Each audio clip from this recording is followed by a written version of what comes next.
protection sociale, je me permets de vous présenter un texte que nous avions préparé à l'occasion du Forum mondial social, qui a réuni plusieurs dizaines de personnes de partout dans le monde, ici à Tunis. Voilà, je vais vous lire le texte, il n'est pas long. Les participantes et participants.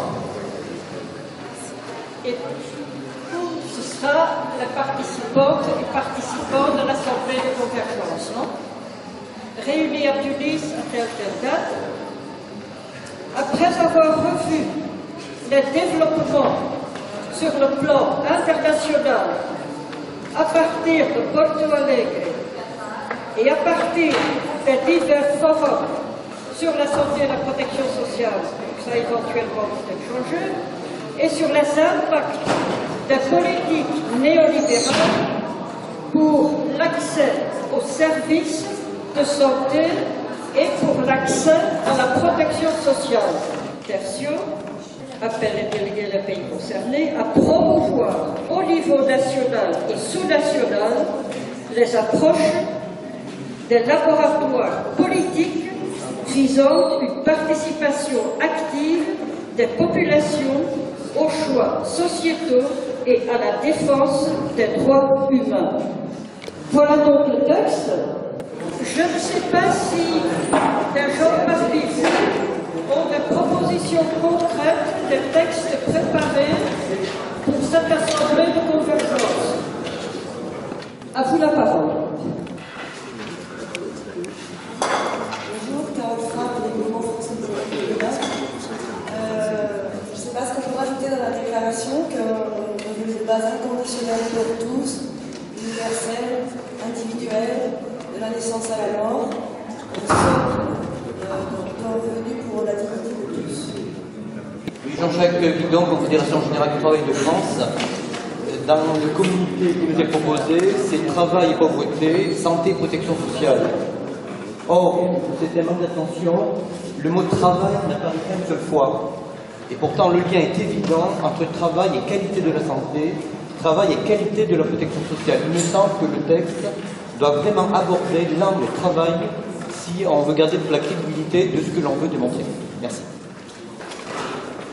À contrario de ce qui vient d'être dit, je crois qu'au contraire, il ne faut surtout pas cantonner le travail comme étant source de santé. Bien au contraire, souvent, le travail empêche la santé d'exister. Il faut parler plutôt d'activité, des centres, voilà, sur des principes justement humains, sur des valeurs humanistes, d'équité, toutes les valeurs humanistes. Mais le travail en tant que tel peut être au contraire un asservissement et un épuisement. Enfin, voilà, on a parlé d'esclavage aussi. Je pense qu'il faut remettre en question justement la notion de travail. Et le revenu de base permet justement de générer justement une activité sans être cantonné à la notion de travail. Il y a une initiative prise par le professeur Ricardo Petrella pour déclarer la pauvreté illégale. Il y a déjà des campagnes dans plusieurs pays, notamment en Belgique, au Brésil, en Argentine, au Québec et en Italie. Et le but est justement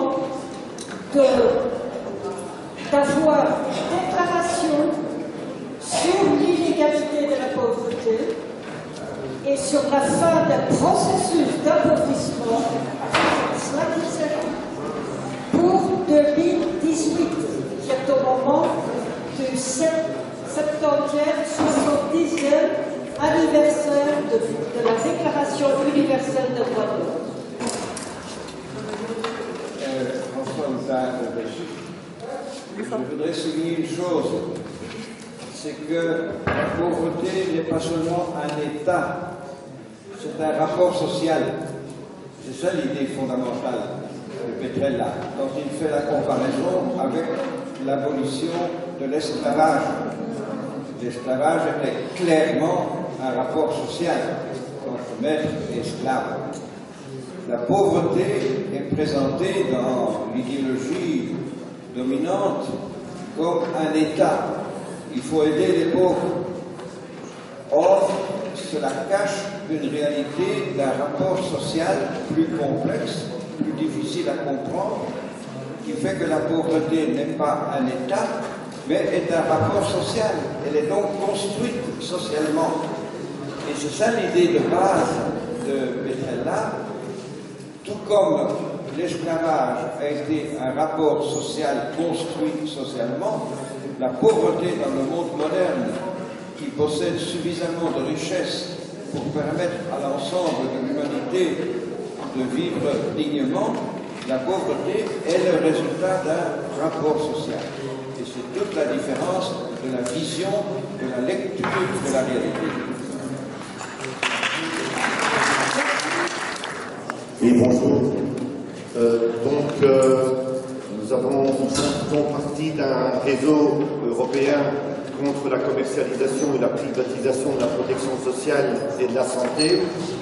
Nous avons travaillé avant le forum sur une série de thématiques et nous avons tenu plusieurs séminaires pendant le forum à ce sujet. Et hier soir, nous avons produit un texte qui a été encore corrigé ce matin sur base d'une série de réactions pendant la nuit. Et donc nous voulons en tout cas le communiquer. Il y a une autre filière qui a abouti au texte dont vous avez parlé tout à l'heure. Et donc la contribution de ce travail, je vais vous le lire. Et on verra à partir de là ce qu'on peut intégrer ou pas dans la démarche. Les organisations actives en matière de défense de la protection sociale, notamment dans le domaine du travail, des pensions, de l'aide sociale et de la santé, présentes au Forum social de Tunis, ont établi les axes de convergence suivants. Elles constatent que là où existait une protection sociale généralisée et universelle, basée sur un financement solidaire, avec un dispositif de soins de santé publics accessibles à tous et toutes, ceux-ci font l'objet d'une privatisation, d'une marchandisation et d'une financiarisation intense et accélérée. Se développe alors un système de protection sociale à but lucratif qui devient inaccessible à une part croissante de la population qui n'a d'autre choix que de se tourner vers des initiatives humanitaires ou caritatives. Bonjour, moi je m'oppose à ce que vous venez de dire sur la fusion de ces deux textes, parce que c'est un texte qui ne fait que des constats. Il propose simplement de faire des initiatives, ça reste très vague, il n'y a pas de proposition concrète dans ce texte.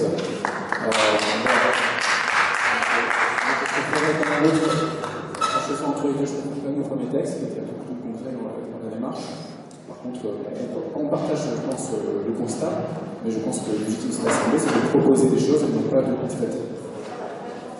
Voilà, juste pour dire que ça manque d'une vision, une véritable vision de changement, comme je me suis dit tout à l'heure. La pauvreté, c'est une construction sociale. Il faut sortir du paradigme actuel. Vraiment, il faut un changement. Là, il n'y a pas, quoi. Alors, c'est pas qu'on insiste spécialement sur le revenu de base, parce que le revenu de base, c'est un outil, hein, c'est un levier pour le changement. Ce que je propose, je termine ma petite liste des différentes remarques qui ont été faites. Et celles qui peuvent être acceptées, je pense, je dirais, mais je pense qu'ils peuvent être acceptées sans problème par tout le monde. Il y a quelques remarques dont il faudra discuter. Et ensuite, nous passons à la discussion sur la fusion éventuelle ou non des deux textes. Vous êtes d'accord là-dessus? Let people speak. There are people that want to speak. They have raised their hand 10 minutes ago. Yes, but I want to make a proposal. No, let people speak before. You are not leading this assembly. You are not representative. Please, no, let people speak, please. Bonjour, donc je vais déjà féliciter les efforts réalisés, tout le travail qui a été fait pour les deux textes, parce qu'il est important de souligner ces efforts. Je voulais juste rappeler pour moi un principe essentiel, c'est qu'on est dans une assemblée de convergence. Et je pense qu'effectivement, il y a souvent ce problème dans la gauche, dans les mouvements de division, une retraite quand je vois des oppositions farouches, alors qu'on est déjà justement en train de constituer des mouvements de force, où il faut se rassembler et aller vers ce qui nous rassemble et non montrer les contradictions, les oppositions. Donc j'invite vraiment à chacun de mettre nos forces ensemble, de ne pas aller dans des oppositions qui ne servent à rien, et qui sont inutiles, et qui servent plutôt justement le système que nous combattons. Pour un rassemblement. Merci. Je suis Valérie, Québec-Canada. Je voudrais répondre à la dame qui vient de parler concernant les oppositions et le principe d'activité de convergence. Moi, j'ai un principe pour cette activité-là qui est la démocratie, donc de voter à chacune des propositions proposées. À mon avis, c'est pas d'opposition, mais c'est d'émettre une opinion par rapport à ce qui est dit ici et maintenant, et je propose un vote à main levée pour chaque proposition qui est faite. En éducation populaire, pour une convergence des idées, il faut différencier les constats des propositions. Je pense que le souci là qu'on a, c'est justement tout est mêlé, les constats et les propositions. Moi j'ai entendu que les constats, or il y a des propositions qui ont été dites qui ne sortent pas. Je pense que non, moi je fais des cours d'éducation populaire, on fait un tableau, dans 2 colonnes, la liste des constats, on vote, est-ce qu'ils sont partagés ou pas. On peut rajouter une colonne de questionnement, parce qu'on n'a pas toujours la réponse à tout, et une colonne de proposition. Et je pense que c'est comme ça qu'on devrait avancer. Si on ne différencie pas les deux, finalement on n'avancera pas, on va surtout rester dans les constats, partagés, avec des mots qui sont chacun les différents. Mais finalement on va oublier la colonne hyper importante qui est celle des propositions. Moi j'ai envie d'être un peu plus pratique, là ça fait un peu plus d'1 heure qu'on est là, et finalement on est perspective il n'y a pas quelque chose de concret, je pense que parce qu'il manque peut-être un rapporteur ou un secrétaire pour écrire quelque chose de ce qu'on est en train de faire. Donc j'ai envie de rejoindre, je sais pas, j'ai envie de faire un vote d'abord sur, je vais proposer quelque chose et je vais proposer un vote sur la méthodologie de ce qu'on est en train de faire. Le monsieur là vient de proposer le fait qu'on sépare cette assemblée de convergence en constatation et projet. J'ai envie de savoir, est-ce que il y a des gens qui sont contre ça? S'il y a des gens qui sont contre et qui lèvent la main. Enfin, moi je ne sais pas exactement comment ça se passe, mais ça fait 1 heure qu'on est là et j'ai l'impression qu'il n'y a rien de concret qu'on est en train de faire. Donc moi j'ai envie vraiment quand il y a un tableau, qu'on utilise, que chacun vienne ici, que les textes, j'ai apprécié les textes que vous avez dit, mais je ne peux pas ni les approuver ni les désapprouver parce que j'ai rien de concret devant moi, que j'arrive à lire et que je peux critiquer. J'aimerais bien que les propositions, puisqu'on a un tableau, il y a de la critique, qu'on en profite, que les propositions elles soient dites, que chacun vienne propose quelque chose, qu'on en discute et que si c'est accepté, on le met sur le tableau. Donc, je ne sais pas si vous êtes d'accord ou pas. Est-ce que oui.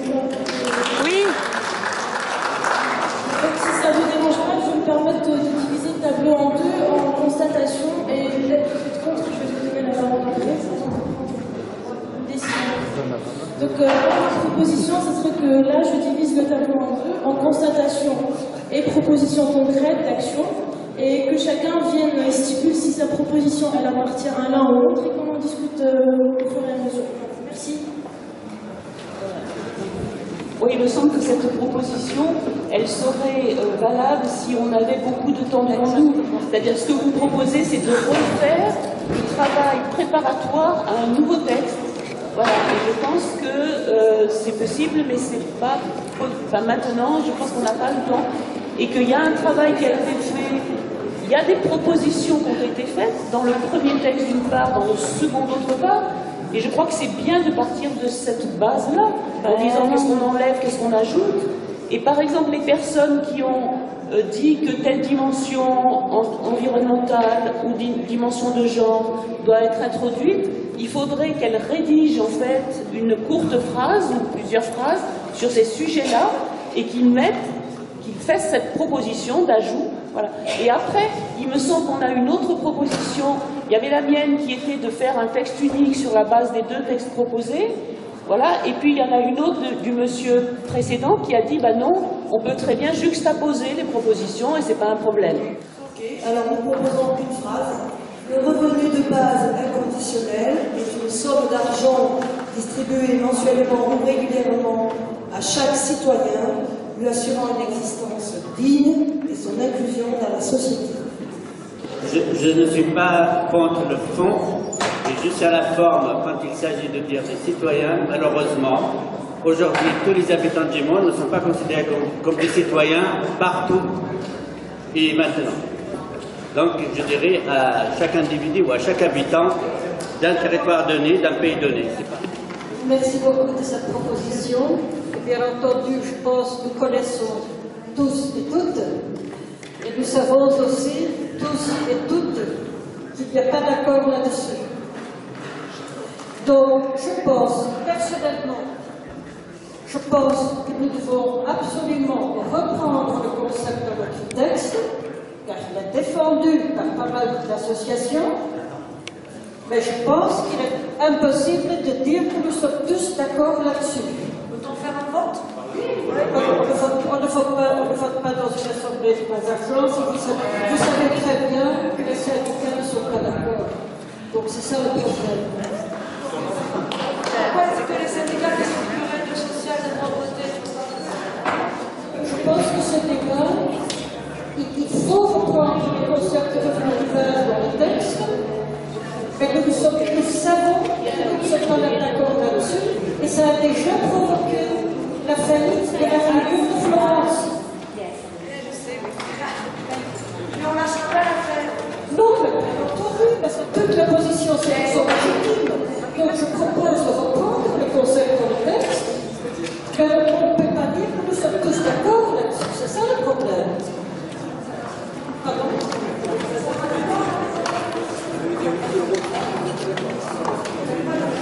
Ce que moi je proposerais, c'est de mettre une phrase dans le texte que dans le contexte de tout ce qu'on discute sur la protection sociale, etc., la proposition pour un revenu de base à tous les citoyens, un revenu de base inconditionnel, doit être examiné.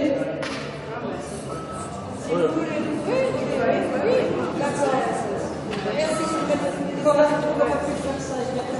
Ok, voilà,